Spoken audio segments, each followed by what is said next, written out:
Alright then, Friday's here, the working week is behind us, and what's waiting at the weekend, a derby.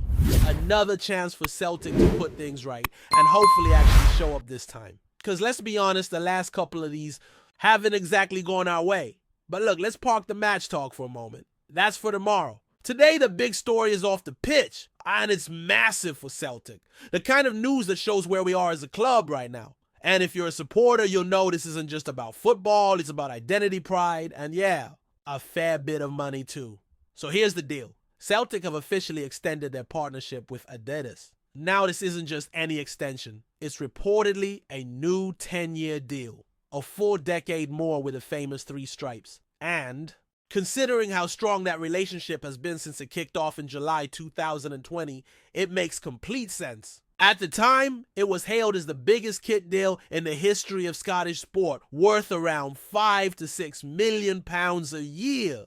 That was right in the middle of the pandemic when nobody was really thinking about long-term sponsorships, but Celtic, pulled it off. Now we're 5 years and one dreadful home shirt down. Yes, we all remember it, and we're looking at another 10 years of this partnership. That would take us all the way to 2035. Let that sink in for a second. Where are any of us even gonna be in 2035? Will Brendan Rodgers still be manager? Will half the squad still be playing? Will we even be able to afford football kits by then? Who knows? But Celtic and Adidas will still be tied together. And that says a lot. The club's official statement was exactly what you'd expect.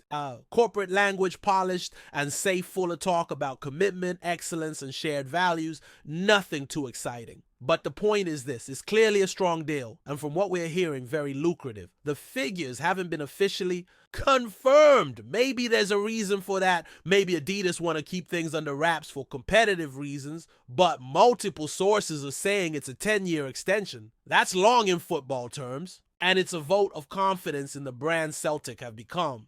Now this announcement didn't come in isolation. No surprise, it was time to coincide with the unveiling of the new home kit. That's smart.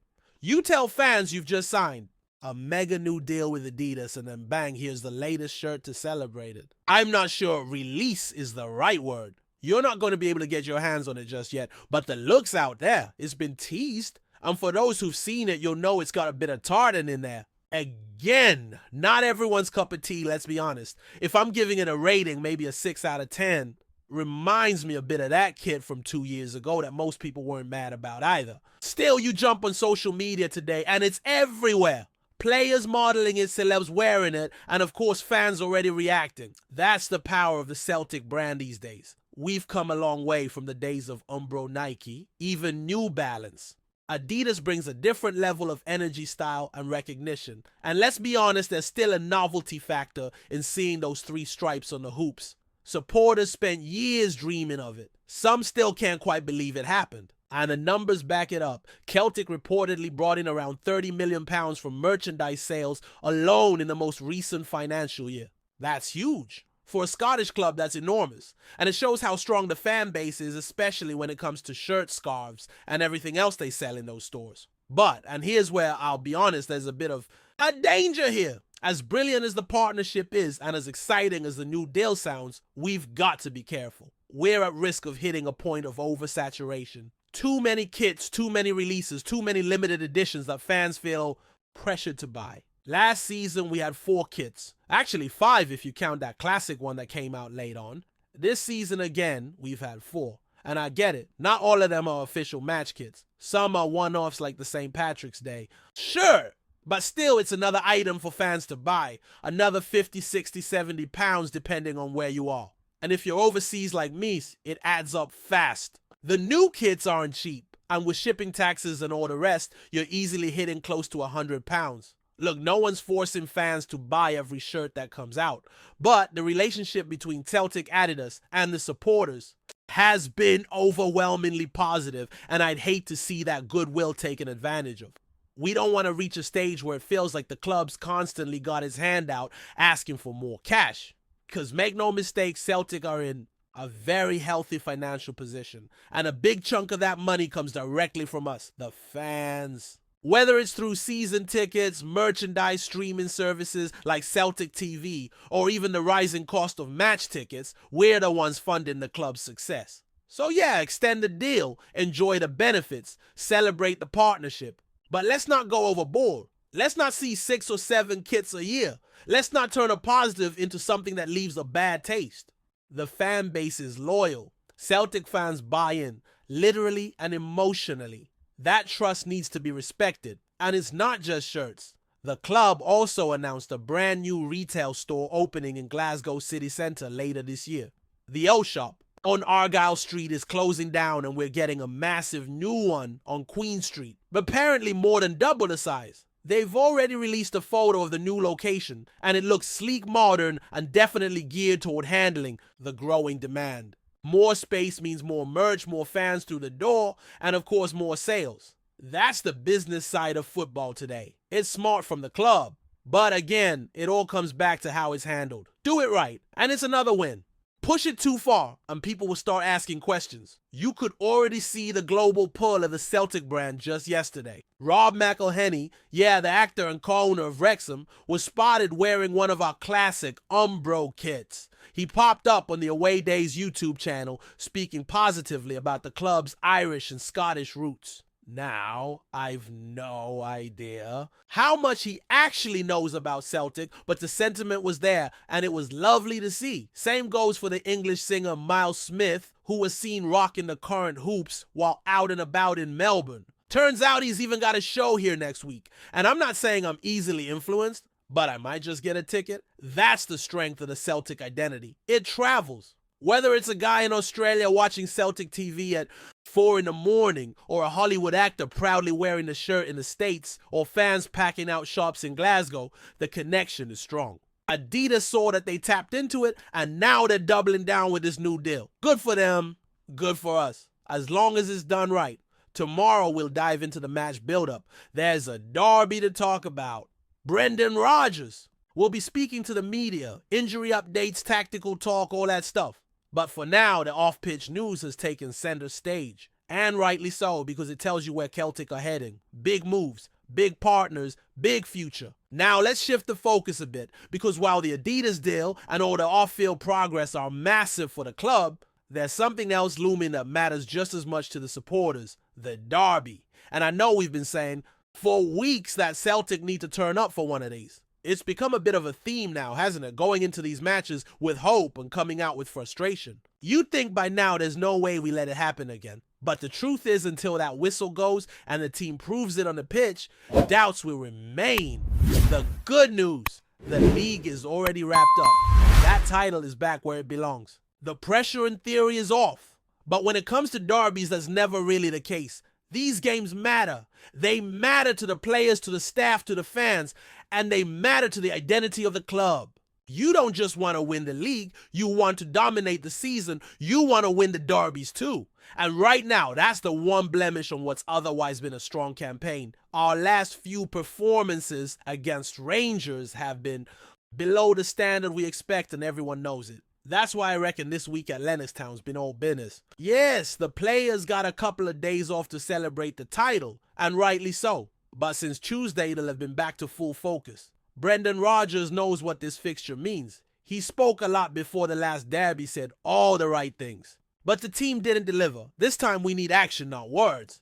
And the big question is, what kind of Celtic are we going to see on Sunday? Will it be the calm, composed side that controls games, or will we get sucked into chaos again and end up chasing shadows? Having Callum McGregor back could be crucial. He missed the last one at Celtic Park, and it showed. There was no real control in midfield. No one to slow the game down, to pick the right pass, to manage the tempo. That's what McGregor brings. He's not just a good player, he's the heartbeat of this team. When he's on the pitch, everyone else seems to settle. He's got that presence, that leadership, and you need that in a derby, especially away from home. Because let's be honest, the last time we played at Ibrox, we crumbled in the opening stages. The press overwhelmed us, the atmosphere got to us, and by the time we settled, it was too late. This time, we're expecting fans back in the away end, and that changes things. Liam Scales mentioned it this week. He's never played in a derby with Celtic supporters in the stadium. Think about that. That's how long it's been since we've had a proper derby atmosphere with both sets of fans in the ground. It'll be noisy, it'll be intense, but having our support there might just give the team that extra push when it matters most. because these games are always fine margins. A tackle, a loose ball, a bit of quality or composure, that's what decides it.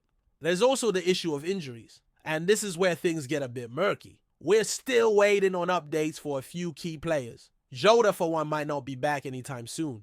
There are rumors flying around that his situation is worse than initially thought. Nothing confirmed yet, but if true, that's a big blow. He's one of those players who can create something out of nothing, who thrives in high-pressure moments. Then there's Yang, who's been out since the defeat to St. Johnstone with that elbow problem. He was just hitting a bit of form before the knock, and it looked like he was going to have a proper run in the side. Would be a shame if he misses this one, too. And then there's the keeper situation. Kasper Schmeichel still looks doubtful for this weekend, and honestly, that might not be the end of the world. Don't get me wrong, Schmeichel brings experience and class, but Sinisalo could be about to get his biggest test in a Celtic shirt.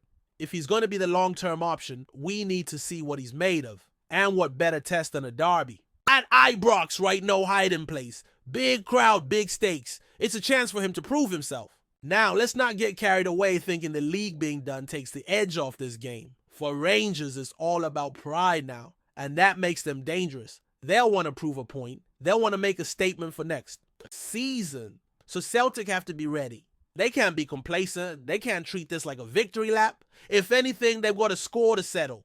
Because as good as this season's been, and it has been good, the derby results have been the glaring weak spot. Fix that, and you'll wrap the year up properly. Send a message. Remind everyone who the top dogs are. I keep coming back to that. Word? Control. That's what I want to see on Sunday. From the first whistle. None of this being rattled by the Rangers press. None of this panicking on the ball. Keep the ball, dictate the tempo, take the sting out of the game when needed. We've got the quality, we've got the experience, and now we've got the league in the bag. There's no excuse for not playing with confidence. And while we're talking about this weekend, it's worth mentioning the broader narrative because this derby more than most has a symbolic feel to it. It's the last big domestic challenge of the season. It's a chance for players to cement their place in the manager's plans for next year. It's an opportunity for fringe players to step up, for leaders to lead, and for the club to send out a message before the summer. With the new Adidas deal in place, with a new store opening, and with celebrities around the world wearing the hoops, Celtic are a club on the rise. But football is ultimately about what happens on the pitch, and that's where all the branding, all the shirts, all the press releases need to be backed up. So what do we want to see Intensity Focus Heart? We want to see a Celtic team that understands what this means, to the badge, to the fans, to the season. And if that happens, if the team shows up and delivers the way we know they can, then everything else. The commercial growth, the brand deals, the global reach. It all feels justified because at the core of all this is football. And nothing speaks louder than winning the derby. I'll be back tomorrow with all the pre-match stuff. Press conference reactions, team predictions, the lot. But for now, enjoy the buzz. Celtic are flying high off the pitch, and Sunday's the perfect chance to match that energy on it. Before we proceed, subscribe to our channel and enable notifications to receive all exclusive news about Celtic FC. Don't miss any details about your favorite team. It's extremely important for Celtic FC fans. Bojan Miovski has quickly emerged as the newest star, lighting up the green and white of Celtic Park. The North Macedonian striker, signed amid modest expectations, is now turning heads not only in Glasgow, but across Scottish football. With his keen eye for goal, intelligent movement, and calmness in front of the net, Miovski is proving he has all the makings of a hoops hero. At just 24, the former Aberdeen man has taken little time to settle into life at Celtic. Many question whether he could handle the weight of the Celtic shirt, especially with the pressure that comes from leading the line in front of the demanding Parkhead faithful. But from his very first appearance, Miovski showed he was not only ready for the challenge, he was built for it. His debut goal came with the kind of composure that can't be taught.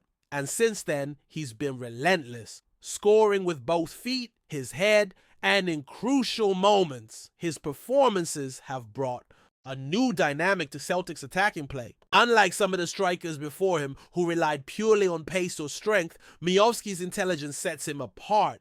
He knows when to drop deep, when to stretch defenses, and perhaps most importantly, when to pounce. It's that instinct that has made him a nightmare for defenders across the Premiership. And it's not just the goals, it's the way he links play, presses high, and inspires those around him. Supporters have already taken to him in a big way, with chants of his name echoing around Paradise. For a club built on a rich history of legendary forwards from Henrik Larsson to Moussa Dembele, Bojan Miovski is writing his own story. If he continues on this path, there's little doubt he'll be remembered alongside them. As the season rolls on and the fixtures pile up, Miovski's form will be key to Celtic's ambitions at home and in Europe. In a team searching for consistency and goals, they may just have found the answer in Bojan.